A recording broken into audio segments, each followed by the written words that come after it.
ఏదో పచ్చి బాలంతో కదా పెయ్యంతా నొప్పులుంటాయని చిన్న పెగ్గు తాగువన్నాడు డాక్టరు.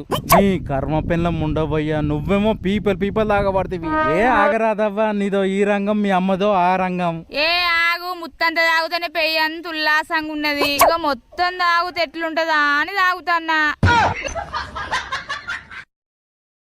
పెళ్ళాం తరపు చుట్టాలు వచ్చిరని మొగడు పోయి బజ్జీలు పునుగులు వడలు తీసుకొని వస్తే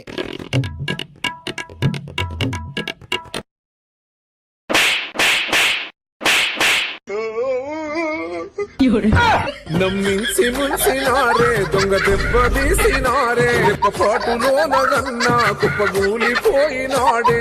పాతబడ్డ అల్లుడు అత్తింటికి వచ్చినప్పుడు తినబెట్ట. వద్దమ్మా. తినబెట్ట. ఆకలి లేదమ్మా. తినబెట్ట. వద్దమ్మా. కొంచెం తినబెట్ట. ఇక వాడు తిను. వద్దు ఆకలేదు అత్తమ్మా.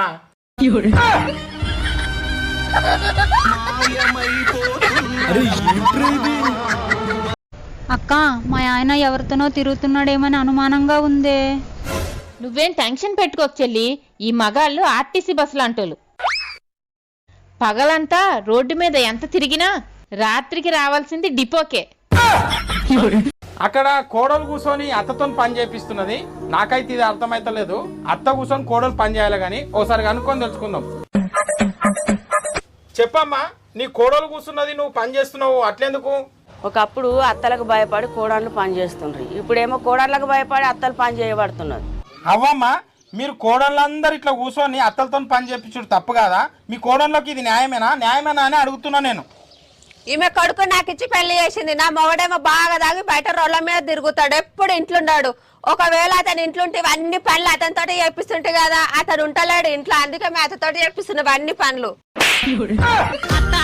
మీ దుంపలు మీరు ఎక్కడ తయారయ్యారా బాబు? అయ్యో అయ్యో అయ్యో. ఏమైంది, ఎందుకు ఏడుస్తున్నావు? పొద్దుగాలనే మా ఆయన కూరగాయలు తెస్తా అని చెప్పి నేను పోయి ఇంతవరకు రాలేదు. ఓహో, నీ మొగోడు కూరగాయలు దానికి పోతాను రానందుకు ఏడుస్తున్నావా? అదేం కాదు, మా ఆయన కూరగాయలు తేవడానికి అని చెప్పి పోయి ఇప్పటి వరకు రాలేదని చెప్పి వీడియో తీసి పోస్ట్ చేస్తే ఒక్క లైక్ కూడా రాలేదు.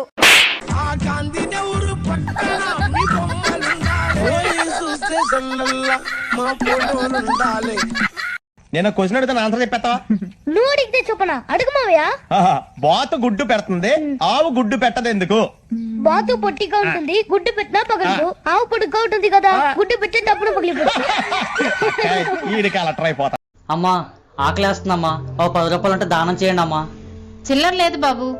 అమ్మా, ఈ పేదవాడికి 10 రూపాయలు ఇస్తే ఆ దేవుడు మీకు 100 రూపాయలు ఇస్తాడమ్మా. నీకు 10 రూపాయలు ఇస్తే దేవుడు 100 రూపాయలు ఇస్తాడా? నిజంగా ఇస్తాడా? నిజంగా ఇస్తాడమ్మా. అయితే దేవుడిని 100 రూపాయలు అడుగు, నువ్వు 50 నేను 50 తీసుకుందాం.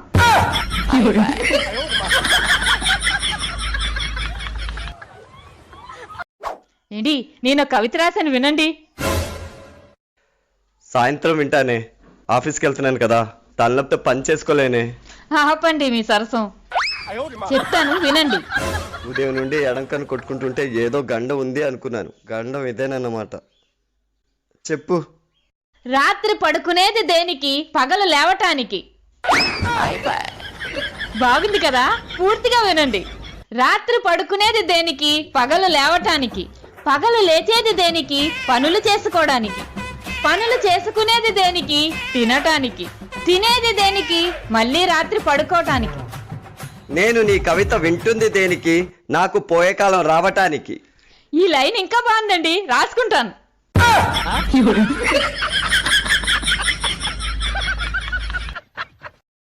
ఏమండి, నేను ఒకటి అడుగుతాను, నిజం మాత్రమే చెప్పండి, అబద్ధం మాత్రం చెప్పకండి, సరేనా? నిజం మాత్రమే చెప్పాలా? అడుక్కో. మీ మగవాళ్ళకి లవర్స్ ఫోన్ చేసినప్పుడు ఎలా అనిపిస్తుంది? భార్య ఫోన్ చేసినప్పుడు ఎలా అనిపిస్తుంది? లవర్ ఫోన్ చేసినప్పుడు అబ్బా ఇంకొంచెం సేపు మాట్లాడితే బాగుండు అని అనిపిస్తుంది. అదే పెళ్ళాం ఫోన్ చేస్తే ఇది ఎప్పుడు పెట్టేస్తుందా అనిపిస్తుంది. నోరు కంట్రోల్లో ఉండదు. ఆగు, ఎప్పుడు తిట్లతో సరిపెట్టుకునే మూడు పిల్లలు ఈ రోజంటే అలా కొట్టేసుకుంటున్నారు. నేను వాళ్ళకి నచ్చ చెప్పానండి. నచ్చ చెప్పావా? ఏం నచ్చ చెప్పావే? ఒంటికి తగిలిన దెబ్బలైనా మానిపోతాయి గాని మనసుకు తగిలిన దెబ్బలు మానిపోవని నచ్చ చెప్పానండి. అందుకే తిట్టుకోవడం మానేసి కొట్టుకుంటున్నారు.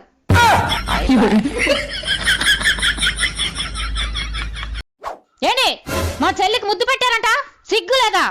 మీ చెల్లి బాబా నువ్వు ఫాస్ట్గా ఏ పని చేయగలవు అని అడిగింది. నేనేం చేయగలను అది చేసి చూపించాను. నేను కూడా ఫాస్ట్ గా ఒక పని చేయగలను. ఏం చేయగలవు? ఇది మీరు ఫాస్ట్ గా మళ్ళీ ఎప్పుడైనా పని చేస్తే మళ్ళీ నేను ఈ పని చేయాల్సి వస్తుంది.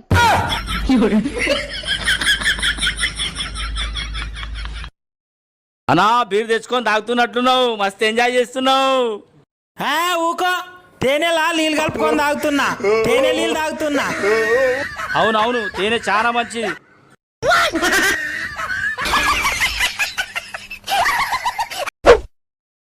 ఎవరు వాళ్ళు నిన్ను కారులో దించి మరీ వెళ్తున్నారు?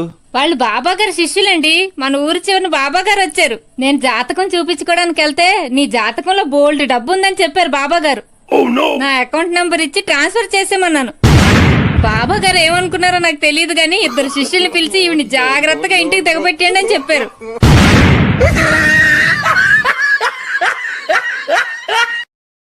ఏంటి మన ఎదురింటి ఆవిడ బ్లాక్ డ్రెస్ కొనుక్కుందండి, చాలా బాగుందండి. నాకు సేమ్ అలాంటిది ఒక డ్రెస్ కొనండి. నీకు కుందను గాని అక్కడ ఒక్కటే ఉంది.